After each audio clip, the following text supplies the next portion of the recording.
OK, c'est bon. Voilà, du coup, bienvenue à ce Speak Up. Déjà, merci pour être ici, pour participer à cette, ce bel événement où on va parler de café espresso, incendie de forêt et diffusion de maladies infectieuses.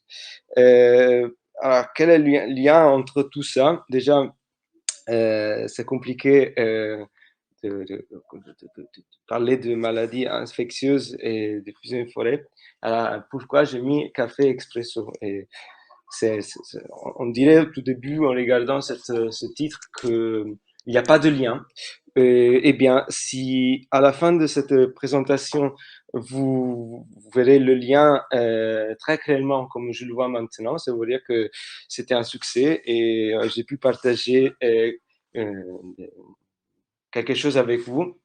Donc, l'idée aujourd'hui, c'est vraiment de pouvoir partager un sujet que j'avais étudié pendant mon PhD en physique théorique. C'était des bases théoriques de ma recherche que j'ai faite à l'université d'Aberdeen en Écosse et en Slovénie, fiche de Novo Mesto.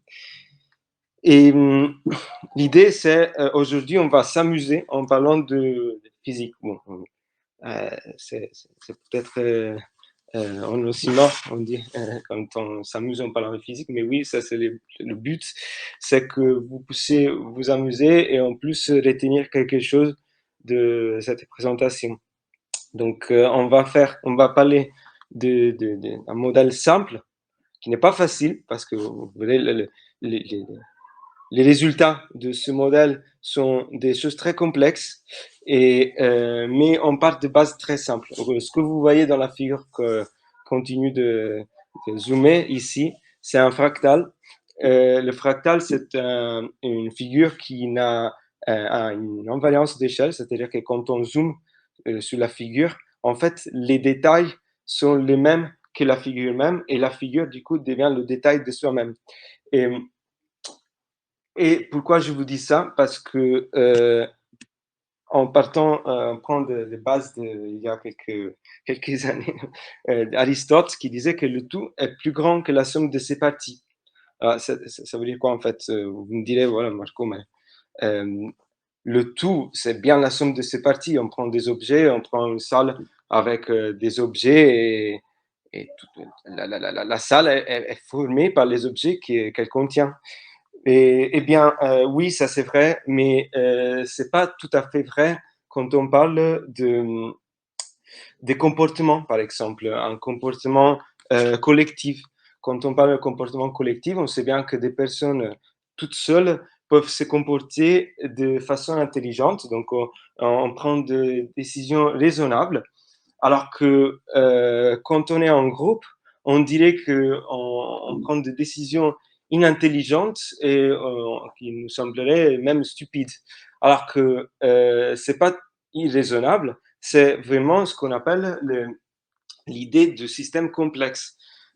Système complexe, c'est un système composé par différentes parties qui se comportent de façon simple, mais la somme de cette partie, de ces parties, tous ensemble, font créent un comportement très complexe. Donc, même si la seule personne se comporte de façon simple, le groupe peut se comporter de façon très complexe. Donc, ça, c'est important et c'est très, très, très intéressant en physique parce que ça veut dire que on peut décrire des comportements complexes. Alors, complexe, ça ne veut pas dire difficile, hein.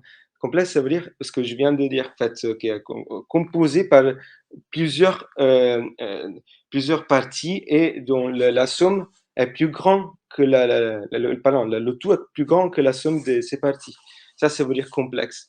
Et donc, on part de l'exemple, c'est pas du tout basique, mais l'exemple qu'on définit percolation. Alors, percolation vient du latin percolatio, percolationis, qui veut dire filtrer. Voilà, percoler, hein, si vous voulez utiliser ce mot. Vous voulez filtrer, et ça veut dire en fait, ça indique le passage lent d'un fluide à travers un solide filtrant. Voilà, quand un fluide percole dans un solide, Ça veut dire qu'en fait, il est en train de passer à travers. Voilà, sans aller spoiler ce qu'on on va montrer après, je vous montre un exemple de percolation. Peut-être pendant un jour de pluie, vous vous êtes mis à la fenêtre et vous avez apprécié les gouttes d'eau qui coulaient sur la fenêtre, sur la glace de la fenêtre, et vous avez vu en fait que il y a un pattern particulier. Quand je parle de pattern, c'est une figure. Ok, une figure. Le pattern, c'est, si vous voulez, la trajectoire temporelle euh, d'un d'un individu, par exemple, ou d'une particule. Dans ce cas, la particule est en goutte et vous voyez en fait que si vous regardez pendant la pluie la, la, la fenêtre, vous voyez qu'en fait les gouttes ne vont pas, ne suivent pas une ligne droite. En fait, on dirait qu'elles suivent une trajectoire prédéterminée. Et vous voyez en fait que souvent il y a une goutte qui suit la même trajectoire de la goutte avant. Donc, ça, c'est un exemple de percolation. C'est une percolation unidimensionnelle parce que on a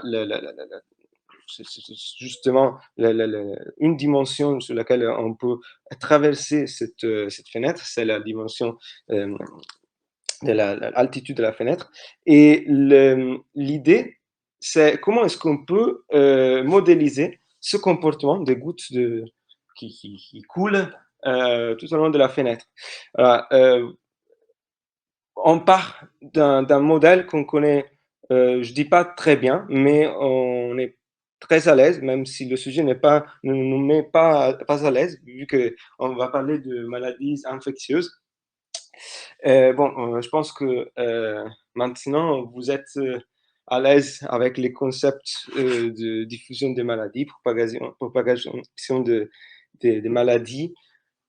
Mais quand j'avais fini le doctorat, en fait, le modèle que j'avais étudié, même si c'était plus compliqué que le modèle que je vais montrer maintenant, en fait, on me demandait tout le temps, mais quel type d'application on va avoir dans la vie réelle? À l'époque, on n'avait pas de vraies applications, sauf que maintenant, on a vu que différents modèles peuvent expliquer des phénomènes réels qui, en fait, sont passés dans les dernières années. Donc, c'est intéressant de voir que on peut créer un modèle avec des bases simples qui, parfois, n'a pas d'application, mais euh, voilà, arrive souvent, en fait, qu'à la fin, on a plein d'applications et on trouve qu'on peut même voir des choses en commun avec d'autres modèles. Donc, on part de l'exemple basique. Il y a Mario qui est malade et Luigi va le voir. Sauf que, voilà, Luigi, on travaille sur l'hypothèse que Mario a la Covid et c'était 2020, mars 2020. Mario ne sait pas d'avoir la Covid. Luigi va le voir et il prend pas le masque. Bon, il garde une distance parce qu'on sait bien qu'il faut garder une distance, mais Luigi ne garde pas le masque et voilà, il traite Mario comme si c'était de la grippe normale. Alors, on pourrait se demander, est-ce que euh, Luigi tombera malade? Oh, j'espère qu'on peut le. Paf. Est-ce que Luigi tombera malade après avoir vu Mario? Alors, ça, un défaut dans cette question parce que la réponse ne peut pas être déterminée à l'avance. Pourquoi?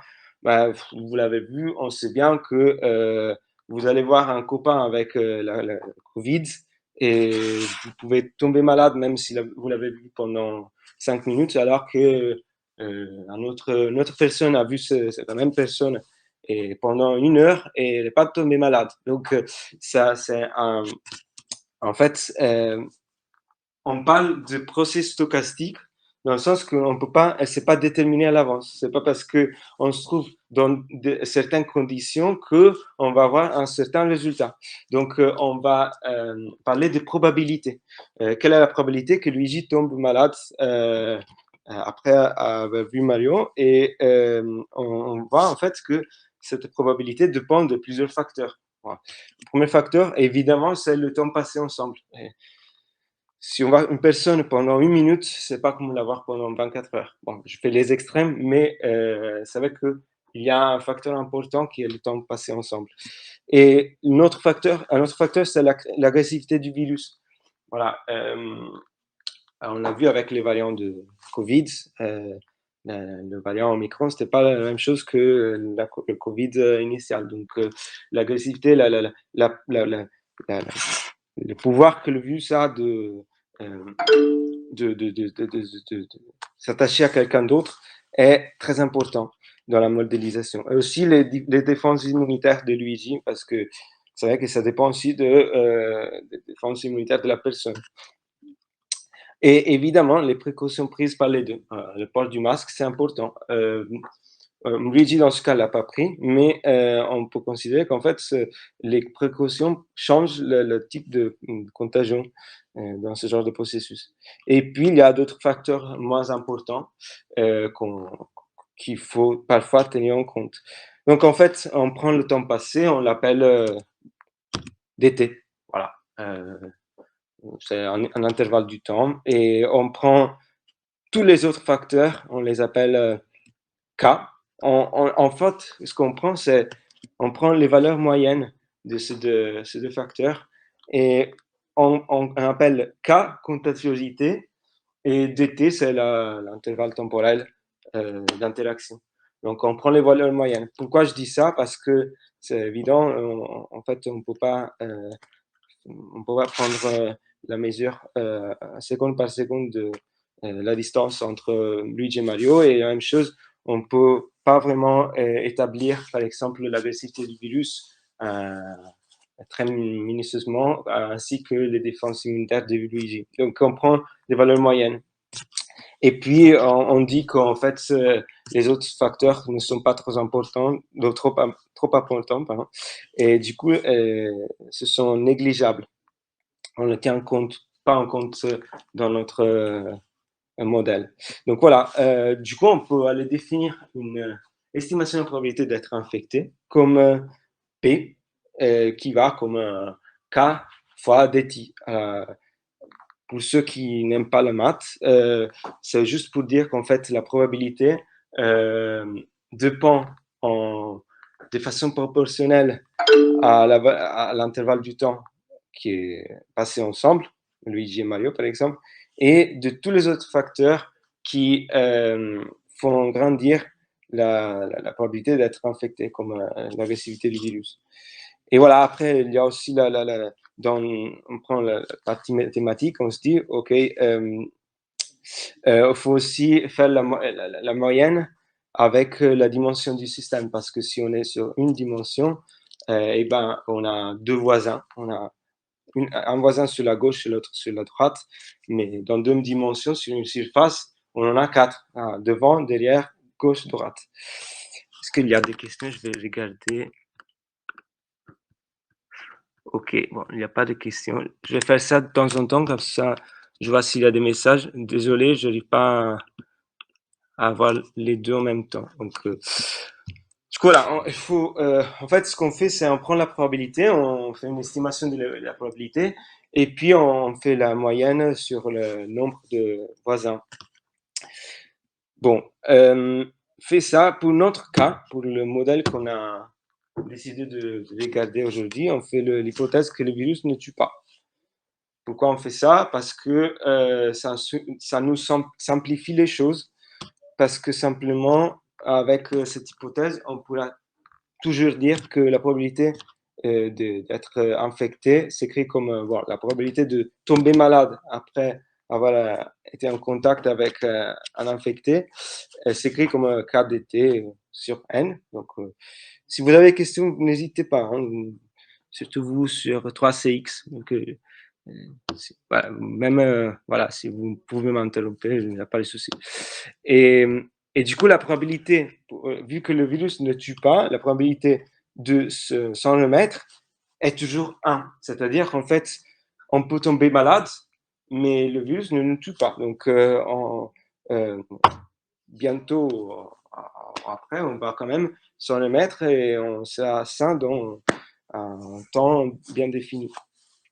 Bon, là, pour simplifier encore plus le modèle, on ne tient pas compte la probabilité de tomber malade qui change en fait pour les personnes qui ont été déjà malades avant.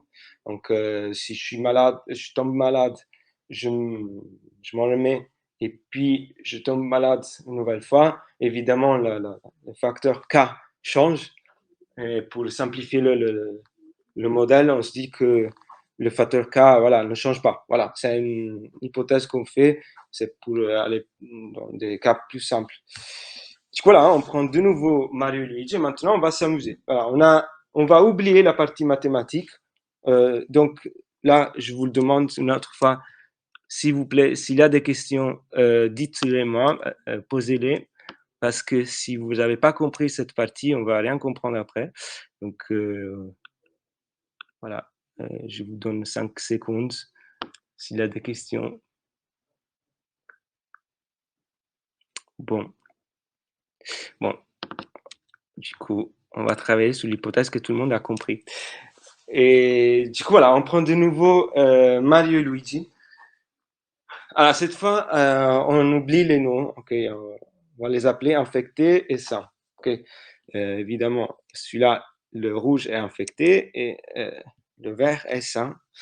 Et qu'est-ce qu'on fait? On fait ce qu'on disait au tout début de la présentation. On va voir si, quelle est la différence entre le tout et la somme de ses parties.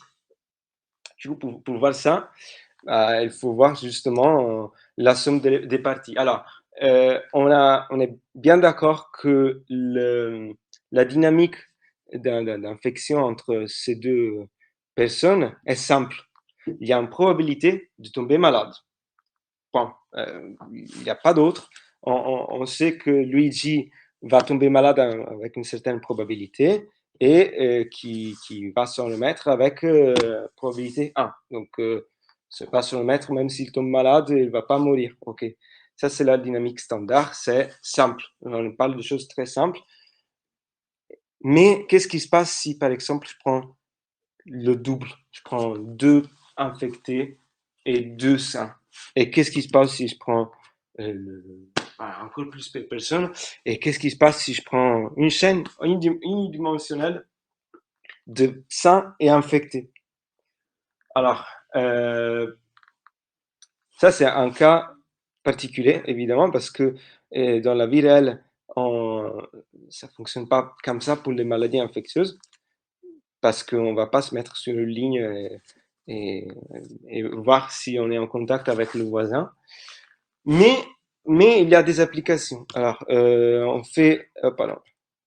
Alors, le cas dimensionnel, c'est un ensemble de lignes. Donc, le cas unidimensionnel, c'est parce que la dimension est juste la ligne ici. Les deux dimensions, c'est parce qu'on a une ligne propagée sur plusieurs lignes, donc deux dimensions, x et y. Et on va simplifier les choses pour que ça soit plus clair. En fait, on prend l'infecté, on va plus l'appeler infecté, on va l'appeler noir. Voilà, point noir. L'infecté, c'est point noir et le sain, c'est point blanc. Alors, c'est une dynamique binaire. On aurait pu l'appeler le point noir 1 et point 0, pardon, le point blanc, on aurait pu l'appeler 0. 1, 0, 1, 0. C'est la même chose. C'est juste pour que ça soit plus simple. On a dit qu'on avait oublié les maths, donc maintenant c'est juste pour s'amuser. Donc on prend noir et blanc. Donc évidemment, la chaîne unidimensionnelle devient une chaîne de points noirs et blancs. Et quelle est la dynamique sur cette chaîne? Alors, là, je vais vous expliquer parce que peut-être c'est... En fait, là, on a une chaîne qui a autant de T. Donc, c'est juste pour dire que maintenant, on regarde cette chaîne de points.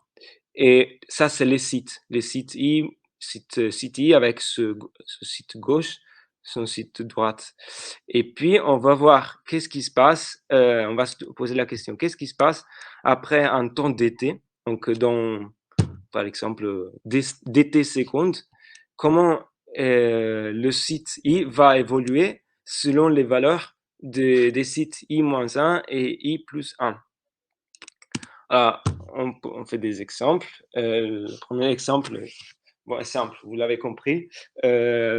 Si le site de gauche est infecté, donc en fait, il y a une probabilité K dt de tomber malade. On l'avait vu, ça c'est la même chose qu'avant. C'est la même chose évidemment pour le site de droite. On ne l'a pas explicité, mais la probabilité est symétrique. Donc il n'y a pas de raison pour laquelle on devrait avoir un avantage avec une interaction avec le voisin de gauche, alors que le voisin de droite a le même type d'infection. Donc le voisin de droite et gauche représentent le même type d'infection, la probabilité reste pareille. Mais si si les deux voisins sont infectés, là, la probabilité double. Donc on a 2 fois K dt. Bon, ça c'est juste pour que vous puissiez rentrer plus dans le modèle. Et on a dit que pour 100 mètres, on a toujours probabilité 1. Donc vous voyez là, ça c'est vraiment la dynamique du système. Vous prenez une condition initiale de ce type-là, avec les points mis comme ça. Et puis, vous vous demandez quelle est la configuration du système au temps t plus d. OK. Donc, faut se rappeler une chose parce que je ne suis pas trop technique, mais pour ceux qui aiment bien aller plus loin, je remarque que la probabilité de passer de 100 mètres à 1, ça veut dire qu'en fait, je ne l'ai pas dit, mais s'il n'y a pas d'infecté, on ne s'infecte pas. C'est évident, mais il faut le dire parce que, en fait, si vous comptez les points noirs et les points blancs dans le système, bah, les points blancs, si l'infection n'est pas assez forte, les points blancs, le nombre de points blancs va grandir tout le temps parce que les malades s'en remettent tout le temps. Alors que, évidemment, c'est pas, l'inverse n'est pas valide, ce n'est pas la même chose. En fait, les sains ne tombent pas malades s'il n'y a pas d'infectés autour d'eux. Ça, c'est important parce que, en fait, c'est une asymétrie du système, c'est évident. On n'a pas la même probabilité pour ces deux comportements qui sont a priori pareils. Et du coup, on appelle Oups, oups. Du coup, on appelle le point blanc un état absorbant. Un état absorbant dans le sens que si tous les points sont blancs dans le système, il n'y a pas d'infection qui se génère dans le système. Bon, ça, c'est évident, mais il faut le dire parce que c'est critique dans la simulation du modèle. Et du coup, voilà, on va faire des simulations. On va regarder maintenant quel est le comportement du système si on prend une chaîne unidimensionnelle et on la fait évoluer. Voilà. Donc, j'ai écrit un petit programme. Voilà, déjà, est-ce qu'il y a des questions?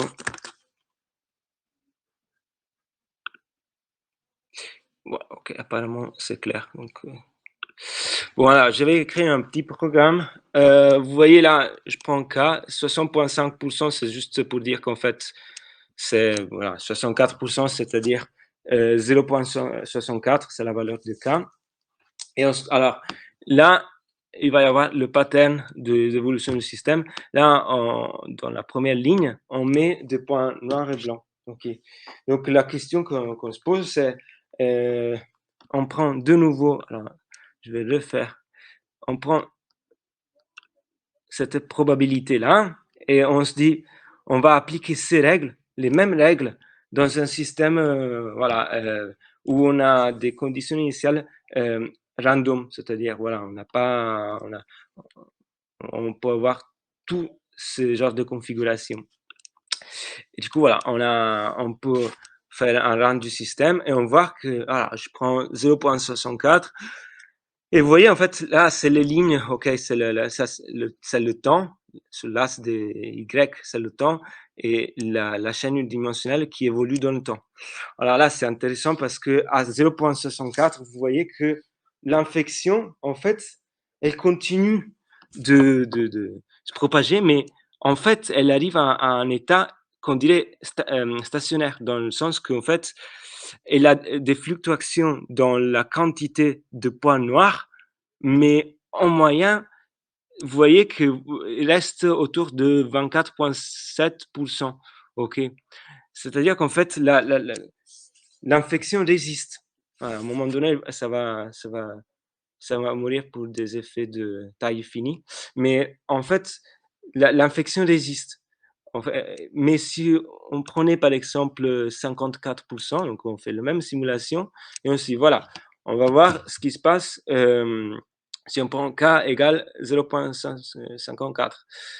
Et là, on voit que l'infection meurt immédiatement. On prend 57. Voilà, ça dure un peu plus longtemps, mais voilà, ça va mourir. On le sait déjà, voilà, ça va mourir. Voilà. Donc, il y a des valeurs de cas pour lesquels l'infection meurt. Donc, les sains ont vaincu sur les malades. Alors, par exemple, on prend, je ne sais pas, on prend 72%. On va faire une autre simulation avec 72% et voit que l'infection, là, est très forte et explosive. Et, et du coup, le système n'arrive pas à se libérer de l'infection. Voilà, on a le 60% des gens qui sont infectés. Là, dans ce cas-là, par exemple, voilà, c'est pas dans le but de la présentation, mais on pourrait changer la valeur de K, la baisser et voir comment ça change dans la dynamique. Vous voyez qu'il a le pourcentage de gens infectés est plus basse maintenant, mais on peut la baisser de nouveau jusqu'à quand, par exemple, paf, en fait, on a tué l'infection. Comment ça se fait ça? C'est parce que, par exemple, on a introduit un vaccin ici. On a introduit un vaccin qui a changé la valeur de cas et du coup, l'infection est devenue moins forte en face aux gens qui ont été vaccinés. Donc, s'il y a toujours des questions, vous me posez s'il vous plaît. Mais voilà, ça c'est l'idée vraiment. Il y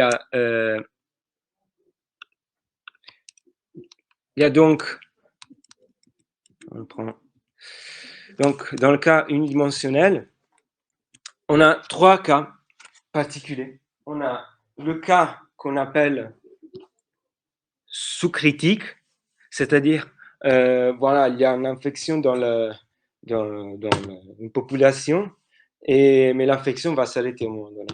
Ça, c'est le cas endémique. Donc, l'infection est vraiment liée à une partie de la population et elle ne se propage pas aux autres parties.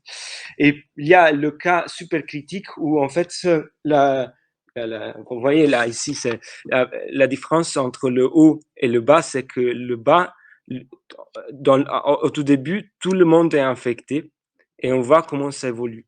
Et le bas, c'est qu'au tout début, il y a juste quelqu'un qui est infecté, qui propage l'infection aux autres. Donc, la question, vous voyez bien que dans le premier cas, l'infection meurt immédiatement, alors que là, il y a une explosion exponentielle parce que on est dans la phase super critique. C'est-à-dire qu'en fait, là, on explose dans la pandémie, même si l'infection où les gens essayent de se protéger, on va tomber dans la pandémie. Tout le monde sera infecté. Mais il y a aussi un cas entre les deux qui s'appelle cas critique, okay, critical phase, où en fait l'infection continue de se propager, mais elle ne s'agrandit pas. En fait, elle reste toujours avec le même pourcentage de gens qui sont infectés. Et ce pourcentage ne se baisse pas, ne se grandit pas. Et, et voilà. Et cette phase est très importante dans la physique statistique parce que, voilà, on parle euh, de comportement fractal dans cette phase. On va voir quelque chose après, plus dans le détail. Mais en tout cas, quand je regarde ça, si vous regardez ça, le comportement critique au milieu, bon, Maintenant, je vous ai dit que c'était un comportement fractal, mais regardez-le bien. Euh, je vous parlais de propagation des maladies infectieuses, alors que là, si on voulait justement prendre ça comme une figure, bah, ça me rappelle quelque chose. Si j'y pense, en fait, ça me fait penser à la diffusion des liquides dans le sol.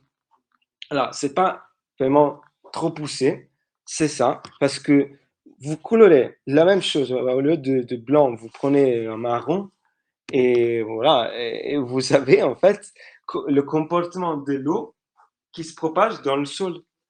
Et, et ça, c'est le modèle explique très bien ce qu'on appelle liquide sol. Et le modèle décrit très bien ce qu'on appelle porosité du sol. En fait, la même probabilité qui décrit la diffusion des maladies pourrait être interprétée comme la diffusion, dans le cas unidimensionnel évidemment, de la diffusion d'un fluide comme l'eau dans le sol. Alors, si la percolation, par exemple, est très forte, on dit que la porosité est très basse. Très basse. Donc, le sol, par exemple, ne laisse pas passer l'eau parce que la porosité est basse. Donc, la porosité, on parle de la quantité de trous dans le sol, si on veut comme ça. Voilà. Combien la porosité, pour ceux qui ne connaissent pas, c'est vraiment défini comme la capacité du sol de laisser passer un fluide. Ok. Donc, si la percolation est très haute, en valeur très haute, euh, c'est-à-dire qu'en fait, la porosité du sol est très basse, alors qu'on a l'autre cas extrême où la porosité est très élevée parce que la percolation est presque zéro. Et puis, il y a le cas entre les deux où, en fait, la percolation est très lente, ça prend beaucoup de temps de laisser passer l'eau, mais ça la laisse passer. Et donc, ça revient à ce qu'on disait tout à l'heure, de ces patterns qu'on trouve tout le temps. Alors, on passe du comportement des maladies infectieuses, contagion, propagation, à la diffusion des liquides dans le sol. Bah alors, à ce point-là, si vous êtes d'accord avec moi, si vous voyez la même chose que moi, alors là, on a juste une contrainte. Pourquoi on a de la percolation? Parce qu'on a la force de gravité. Bah, évidemment, parce qu'on ne peut pas avoir de percolation dans le sol si on n'a pas de gravité. C'est la gravité qui pousse l'eau à passer à travers le sol. Mais si l'on prenait le même pattern, on fait la même chose, on prend le même pattern, ok, et qu'on le retournait. Alors, ça veut dire quoi quand retourner ce pattern? Ça veut dire qu'en fait, on a le même phénomène, mais avec une autre force. Alors, on peut y penser, on peut imaginer quel type de force. Bon, il n'y a pas de force dans la réalité qui pousse vers le haut, c'est compliqué. Mais en fait, oui, je pense avoir une idée. Ça me donne une idée. Alors, il y a une force dans des conditions particulières, on peut avoir des forces qui nous poussent vers le haut. Et quel type de force pourrait être? Paf! C'est la cafetière italienne. Pourquoi je parle de la cafetière italienne? C'est parce que pendant la préparation du café, en fait, il y a la force de vapeur qui pousse l'eau et la fait passer à travers le café. Et vous voyez que le pattern de l'eau qui passe à travers les graines de café, bah, c'est exactement le pattern de percolation dans le sol. C'est la diffusion de l'eau dans les graines de café. Du coup, voilà, ça c'est un des liens du titre de la présentation. C'était pas fou. On voit qu'il y a un lien entre les modèles de diffusion, de propagation des maladies et le modèle qui simplement nous dit comment ça se prépare un café. Alors, la probabilité de diffusion de l'eau dans le grain de café, ça c'est que la même façon, sauf que là, on parle de porosité du café. Ok, c'est la même chose que pour le sol, il n'y a pas de raison pour laquelle on devrait parler d'autres choses. Mais c'est vraiment ça, le phénomène est expliqué par le même modèle. Et ça, c'est intéressant parce que on voit que juste en changeant la force qui agit sur le système, on peut utiliser le même modèle et décrire quelque chose qui, a priori, on pensait différente. Alors, là, on a utilisé le même modèle pour expliquer deux phénomènes différents, trois phénomènes différents. On va parler de maladies infectieuses, on a parlé de diffusion dans le sol, on a parlé de diffusion dans le café. Et Marco, là, on parle de, voilà, on aurait pu dire, voilà, tu me parles de cas unidimensionnels, ça n'existe pas une dimension. Hein, ouais, oui, ouais, je vous ai expliqué en fait que maintenant on peut traiter des phénomènes comme unidimensionnels. C'est pas une abstraction mathématique, c'est la façon la plus simple de décrire la réalité. Donc, quand au tout début, on parlait de diffusion de maladies, on se disait, voilà, la chaîne de personnes unidimensionnelles, ça n'existe pas, évidemment, mais l'abstraction nous a permis et la simplification, évidemment, nous a permis d'adapter le même modèle dans une version très simplifiée, mais adapter ce modèle à des phénomènes qu'on voit tous les jours. Voilà. Et du coup, maintenant, on va s'amuser, on va élargir le nombre de dimensions, on va augmenter pardon, le nombre de dimensions, et on prend le cas bidimensionnel. Bon, dans ce cas-là, vous voyez que la surface pleine de Luigi, Mario qui sont infectés, ça voilà, devient une surface de points blancs et noirs sur voilà, axe de X et Y. Voilà, pour vous donner un exemple de la même dynamique qui agit dans ce cas, on prend trois exemples juste pour vous faire comprendre.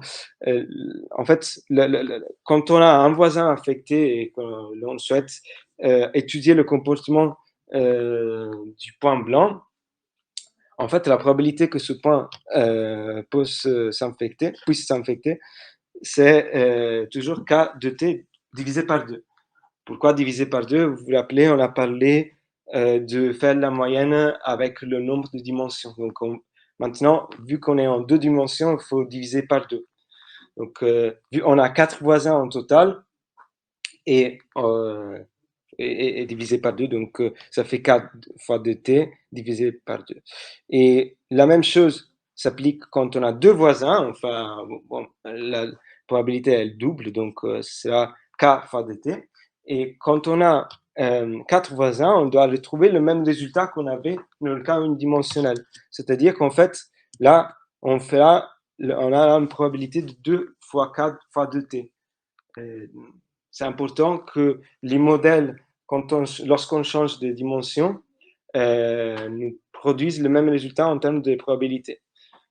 Parce qu'il y a des théorèmes qui nous assurent qu'en projetant un système bidimensionnel sur un système unidimensionnel, un système évidemment qui fait de la percolation, le système bidimensionnel doit se comporter, la projection de ce système bidimensionnel doit se comporter de la même façon qu'un système unidimensionnel. C'est pour ça qu'on doit trouver toujours les mêmes valeurs de la probabilité. Mais bon, alors, dans ce cas-là, on va de nouveau faire des simulations. Bon, je n'ai pas écrit le code maintenant pour faire des simulations bidimensionnelles. Ça me prenait plus de temps. Mais vous avez compris un peu le concept. Le concept, c'est que on pourra toujours prendre une grille de points blancs et noirs et se dire quelle est l'évolution, excusez-moi, quelle est l'évolution de l'infection dans cette grille. Donc, on pourrait prendre, voilà, on fait juste une simulation simple dans une grille carrée avec des conditions périodiques au bord. Et on voit qu'en fait, l'infection se propage. Bon, j'ai mis une valeur de K pas trop haute pour qu'on arrive à avoir ça. Et ça, c'est important. Pourquoi? Parce que quand on n'est pas très haut en termes d'infection, agressivité d'infection, mais on est vers le point critique, on a ce dont je vous parlais tout à l'heure, c'est le comportement fractal. Alors, comportement fractal, c'est-à-dire qu'en fait, vous faites un zoom sur l'image mais l'image ne change pas. Ne change pas. Bon, là, il y a un problème de résolution d'image, donc c'est pas c'est pas le système, c'est l'image là. Ok. Mais l'idée, c'est vraiment que vous faites un zoom sur l'image et les caractéristiques du pattern ne changent pas. Et donc, les détails du modèle ne sont plus importants. Le modèle perd euh, perd d'importance quand on, les détails du modèle perdent d'importance quand on regarde le point critique et les variables principales sont les symétries par exemple et le nombre d'infectés et du coup ça on l'appelle invariance d'échelle. En gros, le zoomer ne change pas le pattern, ne change pas du tout le pattern et la figure, le pattern même devient le détail de lui-même. En fait, les détails, c'est le pattern et le pattern, c'est le détail. On a perdu ce concept de dimension, on a perdu l'échelle. On parle de comportement fractal, c'est parce qu'on a une invariance à tous les niveaux. Et du coup, le modèle, dans ce cas, devient universel. Pourquoi je vous dis ça? Parce que on peut, ça c'est pour vous prouver qu'il y a des comportements au point critique qui en fait sont définis par des lois très simples. Et pourquoi? Parce que en fait, ce point critique, pour nous intéresse les détails. Ok. Voilà. Et du coup, pour m'amuser avec des collègues, on avait créé ce qu'on appelle en physique un toy model. C'est, en gros, c'est un modèle avec des conditions extrêmes, mais qu'on crée pour voir vraiment qu'est-ce qui se passerait dans des conditions extrêmes qu'on sait qu'on ne peut pas arriver, mais pour vraiment donner un concept de ce qui fait ce modèle dans des cas particuliers. Donc on avait pris l'invasion zombie dans les États-Unis et on s'avait dit, voilà, c'était dit, on se dit, l'invasion zombie part de Chicago. Par Chicago, il y a des zombies qui arrivent à Chicago et on se demandait, voilà, dans ce cas-là, c'est un virus qui tue les gens. Donc, quand on va tomber malade, on ne peut pas se remettre. C'est fini, on est zombie. Donc, on va pas. C'est le contraire, en fait. Euh, le malade ne sera pas sain dans un temps défini, mais reste malade pendant toute sa vie. Et donc, pour faire ça, pour étudier vraiment un virus qui vous rend malade pendant toute votre vie, on a étudié un toy modèle sur les zombies. Voilà. Donc, c'était pour s'amuser, mais en même temps, c'était un cas particulier de ce qui peut arriver un jour lorsque vous tombez malade d'une maladie qu'on ne peut pas soigner. Et du coup, voilà, on avait appliqué le même simulation que vous avez vu aux États-Unis. On avait vu que ça s'est propagé parce que l'infection est très très forte jusqu'à arriver à infecter tous les États-Unis. Ça, c'est, si vous voulez, vous pouvez aller le voir. C'est un article qu'on avait publié avec l'université d'Aberdeen en Écosse. Mais tout ça, ça vaut aussi pour un autre type de système. On a parlé toujours de maladies infectieuses, mais il y a d'autres systèmes qui se comportent comme ça. Et, bah oui, les incendies des forêts. Et on a presque le même modèle. En fait, lorsque un arbre prend feu, le feu peut se propager aux autres arbres lorsque des conditions sont satisfaites, comme la densité des arbres, le vent, le type de sol et tout ça. Donc le K, la variable, le paramètre K, dans ce cas-là, devient la densité des arbres et toutes ces conditions qui font qu'un incendie se propage dans une forêt, par exemple.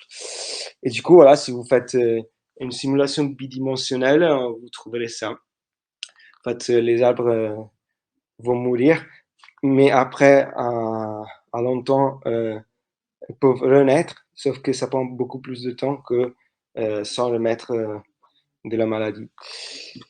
Et Mais aussi, tout ça vaut pour la diffusion des idées politiques. Voilà.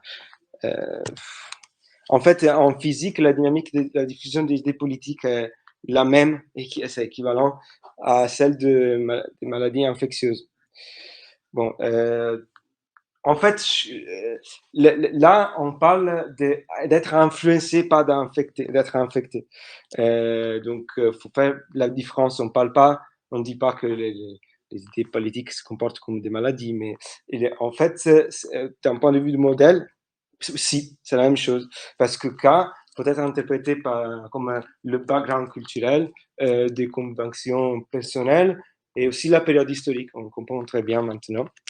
Et d'été, c'est le temps de discussion. Parfois, on arrive à être convaincu, voilà, juste parce qu'on passe très longtemps avec des personnes qui nous changent d'avis, qui nous font changer d'avis, pardon. Voilà. Et il y a aussi d'autres applications de ce modèle. Par exemple, la lumière du soleil qui percole à travers les arbres. Bon, c'est poétique plutôt, mais c'est vrai que dans une forêt avec une grosse densité des arbres, on voit que la lumière passe à travers les feuilles de la même façon que un fluide passe à travers un solide. Mais aussi des rumeurs qui circulent dans une ville, c'est la même chose que les idées politiques.